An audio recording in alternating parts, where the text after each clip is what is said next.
What's going on, everybody? Welcome to the Vikings Now by Chat Sports. My name is Patrick Siepman, and coming up on today's show, we're going to be talking about the Vikings season as a whole and why I truly believe this was the worst season you could have wrote up for Minnesota Vikings fans, and this being why.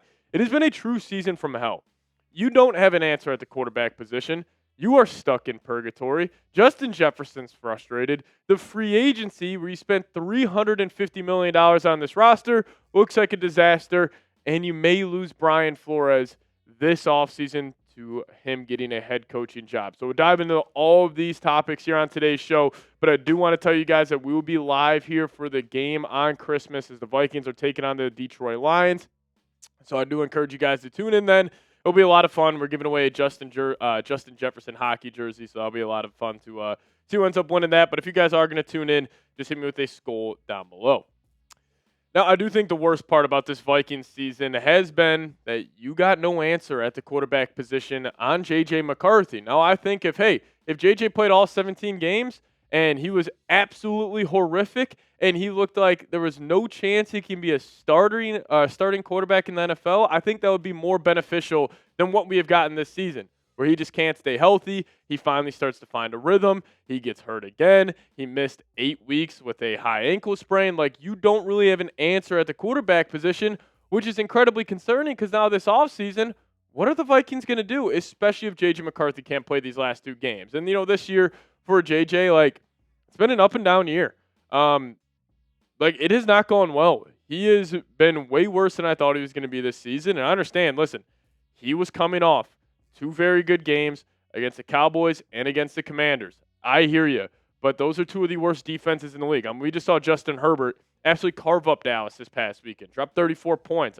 He was not leaving the football field at all. He carved them up. And JJ, in most of his games this year, has looked incompetent. Yes, there has been flashes with McCarthy, and I am a big believer in him. But also, I can just call it like it is. On the field, regardless of what you think of the injury history with him, is he has not lived up to any of our expectations. And also, you guys got to keep this in mind. He's got a pretty easy landing spot.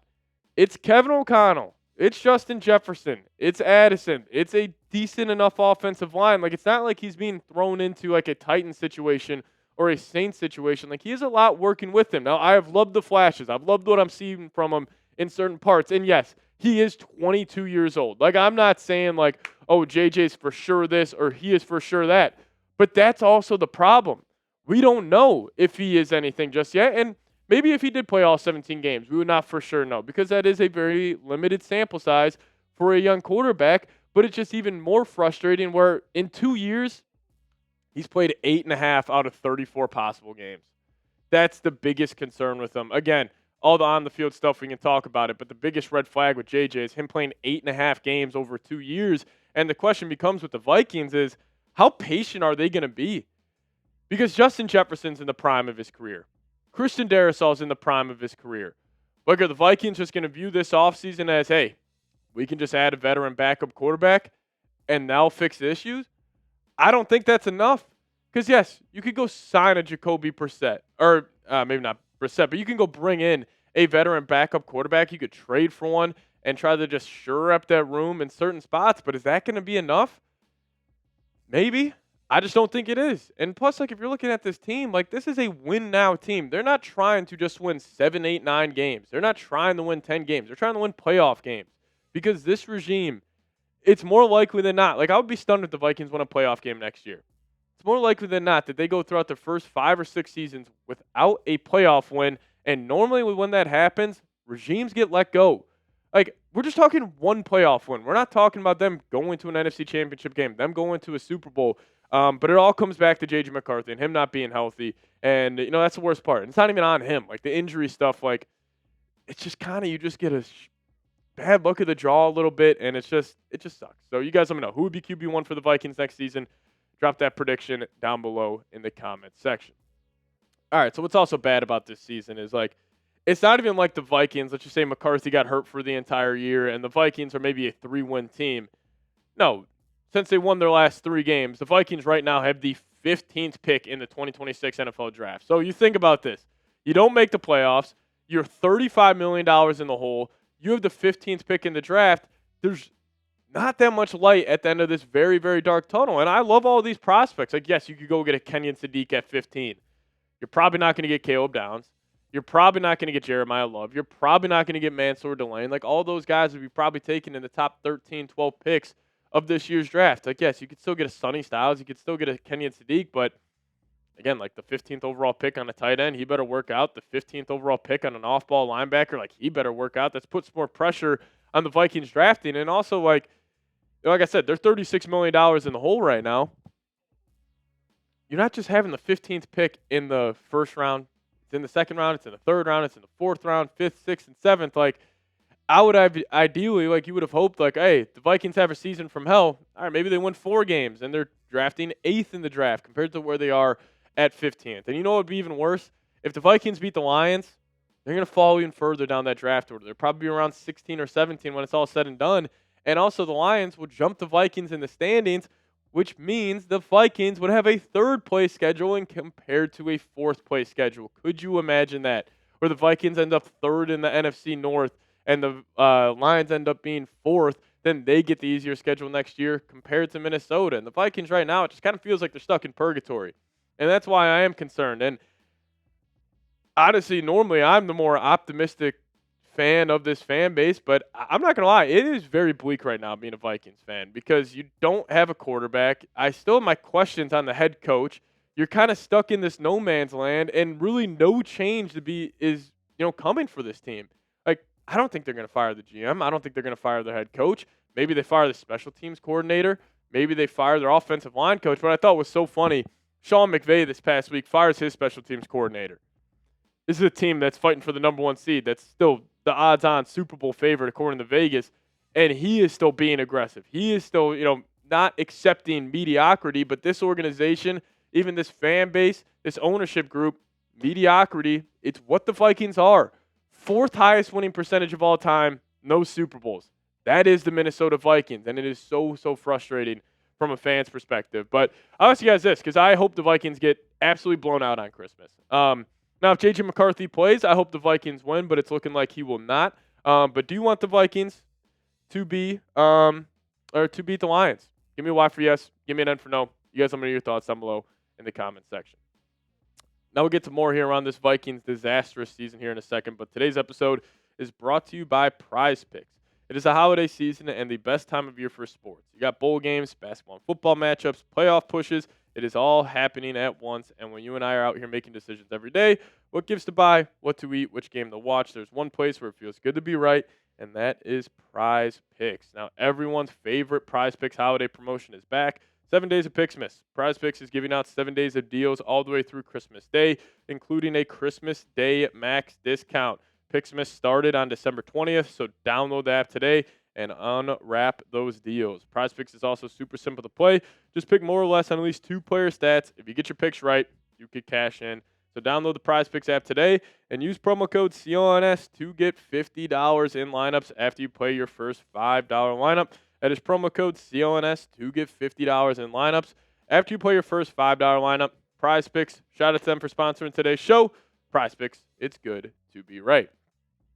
And what's also very frustrating about this season is the Vikings just wasted another prime year of Justin Jefferson, one of the best wide receivers in NFL history. And it hasn't just been like a bad year for the Vikings. Like, it's been a bad year for Jefferson. This is horrible. 2 games of 100-plus yards. 2 total touchdowns on the whole season. He's got 1 game of 10-plus catches. I understand the quarterback play has been awful. That's on the head coach. That's even on Jefferson a little bit because he also has 5 drops, and his passer rating when targeted, by far the worst of his career, 48.8. So, like, Jefferson's had a down year. He's starting to get frustrated. And what also, Jefferson came into the season averaging 97.3 receiving yards per game. He was the highest of all time. But after Puka Nacua having an unbelievable season, Jefferson is now 6 yards behind him. Like, I feel bad for Jefferson because I still think he's the best wide receiver in the league. He's the best wide receiver I've seen in a very long time. He gets doubled, he gets tripled more than anybody. The looks he gets, the coverages he gets, it is unbelievable. But he's had a down year, And yes, the quarterback play gets a lot of blame for that, but you just feel like you're wasting another year where it's like you got prime Justin Jefferson. And it's just you just threw it away this season because of honestly this guy. And it all comes back to this offseason with him. I'm still shocked he has a job. I understand he hasn't done anything as of late to be like, oh, okay, they need to fire him for this. Like the Vikings aren't a 3-game winning streak, but it also all gets back to the decision at the quarterback position. You let Sam Darnold walk. I was wrong. Most Vikings fans were wrong. We all wanted to go to JJ, but again, it's not our job to get it right. It's his job. He's the one that gets paid millions of dollars to make these decisions, and he let Sam Darnold walk. And yes, maybe Kevin O'Connell had a big say in it. Maybe, the coaching staff had a lot more say than I'm giving them credit for, but he is the general manager. They could have had Darnold back if they wanted it, but they didn't. So, this is the part that's on Kwesi, though. No matter if you think KOC had a big say in this, but if you let Sam Darnold walk, why do you let him walk is to spend a lot of money in free agency. But the money you spend in free agency, you just lit this on fire. Jonathan Allen, he's had a horrible year. Javon Hargrave, he's had a pretty underwhelming year. Ryan Kelly just had his 3rd concussion. I feel bad for Kelly. He was actually playing good football, but it is what it is. That's kind of just chalk it up to being unlucky. Will Fries, way overpaid. Isaiah Rodgers, kind of a waste. Like, all this money you spent, lit it on fire. It's disappointing. And another terrible part about this season is there's probably a good chance Brian Flores gets a head coaching position this offseason. The Vikings defense has still been fantastic. I mean, what they did to Jackson Dart yesterday was absolutely unbelievable. Vikings first team since 1988 to not let a passing touchdown in the last 6 ball games. I mean, that's going against like Dak Prescott last week. That's going against even Jaden Daniels for a half the week before. I mean, it's not like they've had like a cupcake of a schedule here, and the Vikings having a lot of passing touchdown in 6 games. And I would take Flores as my head coach over Kevin O'Connell. That's just where I'm at. I don't think these last 3 games should really change how we view KOC because the season was already said and done. Like, when you move the 4-8, the season's over. Teams stop taking you seriously. We're just playing meaningless football. And this time of the year, like, it's almost like you have to like cut it off on like your take of like your head coach and your GM. Like, now I think your take on like a guy like JJ McCarthy can change because he is still developing, still a young guy. But like a guy like Kevin O'Connell, Kwesi, like Vikings going on a 3-game winning streak doesn't really change how I view them.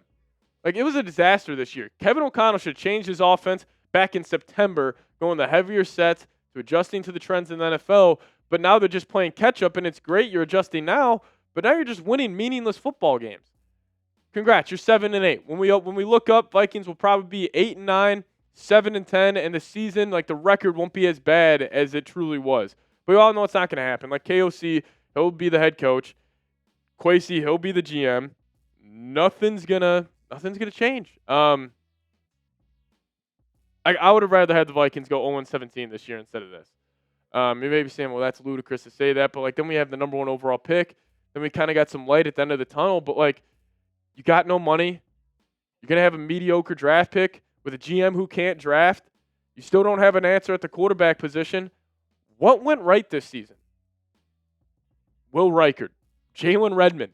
That's really it. Addison regressed. Jefferson, he looks like maybe he took a step back. TJ Hawkinson definitely did. It's been a really bad year, and it's I feel like people are kind of underreacting to it. And not going to tell you guys how the fan. We all got our own thoughts on this organization. We're all in a bad mood with how it's gone, but we'll see what happens. But if you guys made it to the end, appreciate everybody for watching. Hit me with a skull down below. We'll get on out of here. As always, let's go Vikes.